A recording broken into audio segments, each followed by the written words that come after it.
So, all the talk right now is that the Pakistan mediated ceasefire talks between the United States and Iran has come to a dead end. But for some odd reason, there are actually Western journalists who are talking about the venue. That the venue may have been rejected. Oh, for F's sake. This isn't about location, location, location. This is about the Iranians saying, no, we don't trust you and we don't trust Israel. Israel has been on an assassination campaign, not just now, but before as well. And the Iranians have been burnt twice. They have been in negotiations with the United States and they have been attacked twice. Every individual in Iran who has emerged as a possible interlocutor has been assassinated, or there has been an attempted assassination, as we saw a couple of days ago with Mr. Kharazi, who is not part of the military side but is part of the political elite.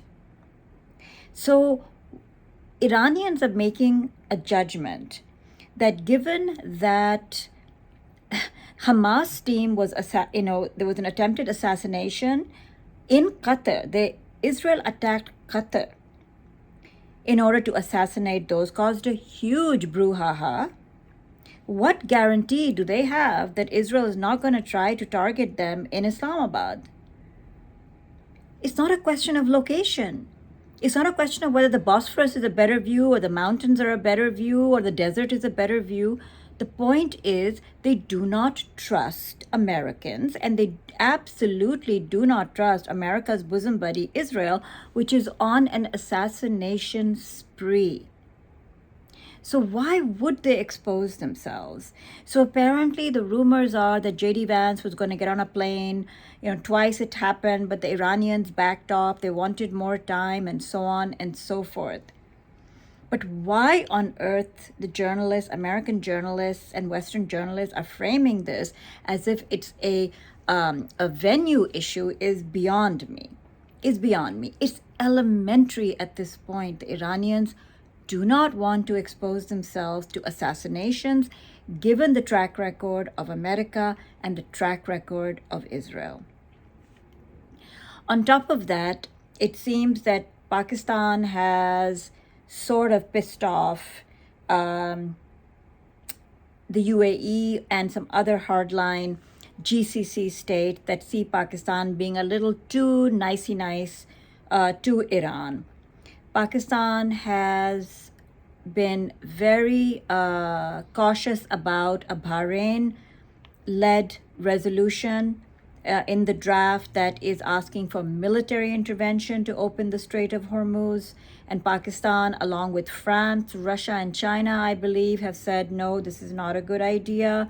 Don't want to militarize the situation. And so it seems that some of the GCC countries are very unhappy with Pakistan's stance, but Pakistan continues to thread the needle as carefully as possible.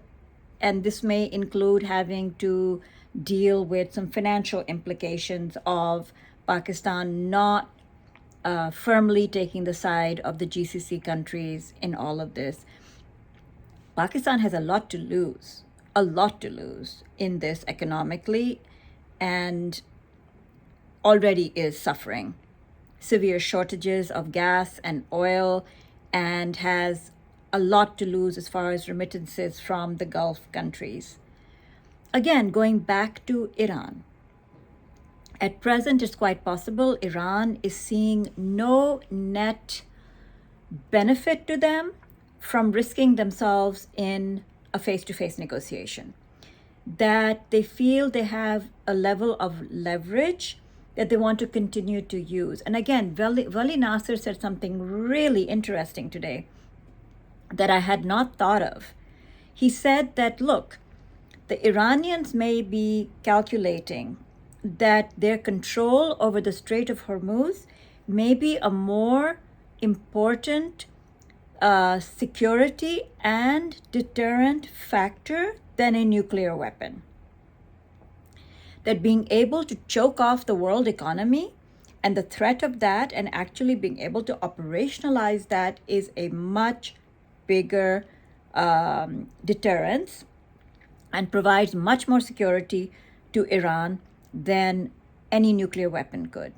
And that I think makes a lot of sense in why Iran is so boldly rejecting any talks, regardless of venue. So I wish more American journalists were able to do that kind of critical thinking, but for sure, as you know, it is not the venue, and Islamabad is a very beautiful little city, but it's not the view of the mountains.